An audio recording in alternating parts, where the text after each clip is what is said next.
Welcome to this lecture on NZEB, NZEB and fossil-free building concepts. These concepts are used a lot in the area of sustainable and energy-efficient buildings. They are used by policymakers, architects and designers, and sometimes also as a brand for marketing. The idea behind this concept is to offer concrete products and steps towards more sustainability. A building concept is a coherent group of measures taken at building level, building site level, or even at the level of the energy system.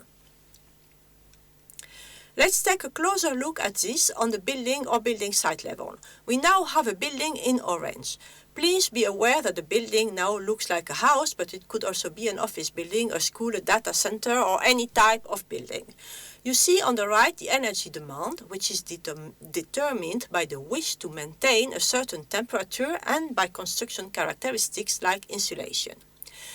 Left, we see the energy delivered to the site.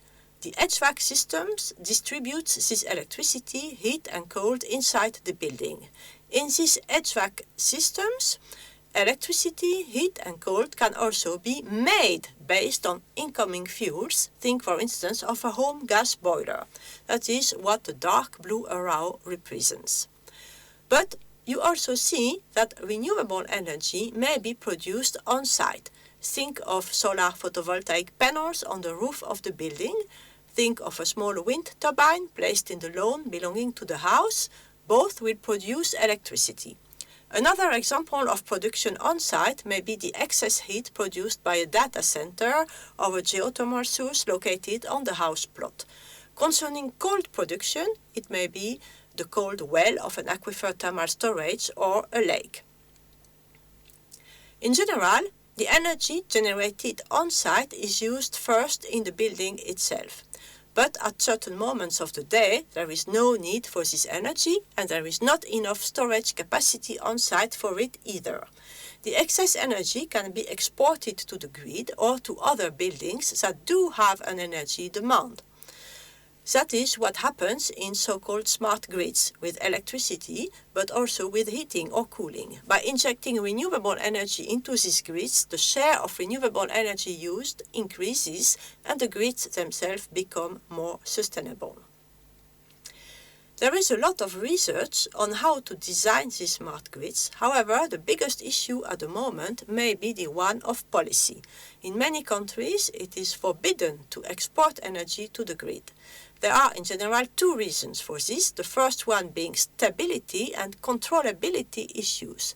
The second one relates to economic issues around monopolies for energy delivery and taxes and cost agreements about buying and delivering energy to the net. So be aware that at the moment this may not be possible in your country.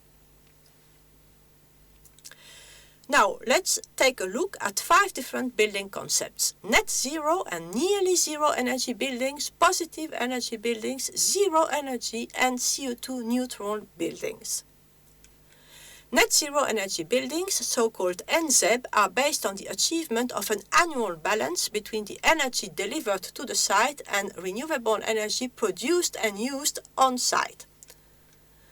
In net zero energy buildings, energy delivered to the site must be equal to renewable energy produced on site. This concept takes into account the fact that renewable energy is intermittent. It recognizes that the possibilities vary from hour to hour and from season to season. For instance, solar electricity is produced during the day while you need lighting at night. Solar boilers produce a lot of heat in summer while you need space heating in winter. Without the use of large batteries or the use of energy from the grid, it is currently very difficult to bridge this mismatch between supply and demand, especially in cold countries. There are many definitions of net zero energy buildings. It is not a standardized term, so make sure all partners in the project have a clear idea what exactly you mean. First, the renewable part of the energy delivered to the site may or may not be taken into account. Think of green certificates for electricity or geothermal district heating. Second, the renewable energy generated on-site may be defined as energy produced and used on-site, or even as energy produced, used and exported. Third, in some definitions, not all energy is accounted for, but only electricity or only heating or only cooling. Let's move on to the nearly zero energy buildings. Please be aware that the abbreviation is also NZEB, the same as for the net zero energy buildings, which is very confusing. In these buildings, a small deviation of the yearly balance is accepted, meaning that producing a bit less renewable energy on site than is needed to balance the energy delivered to the site is allowed. How large the small deviation is depends very much from national and local agreements, if any.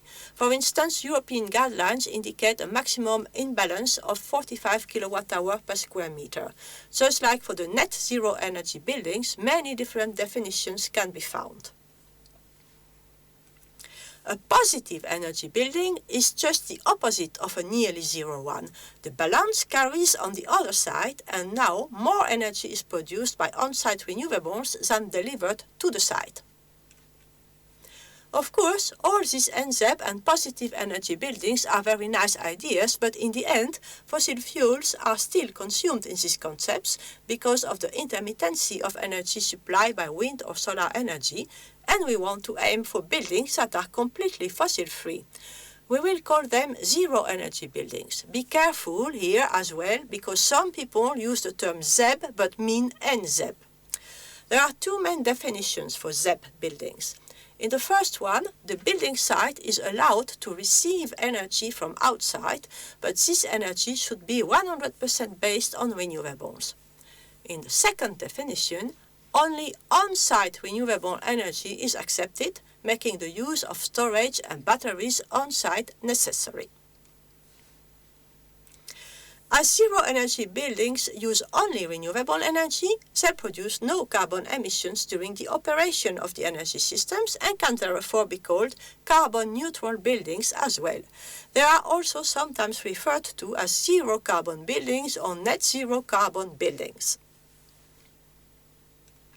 To summarize, we have reviewed 5 energy-efficient building concepts. In 3 of them, the concept is about using renewables and fossil fuels in equal shares on year basis.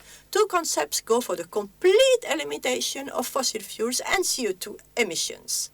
Thank you for your attention.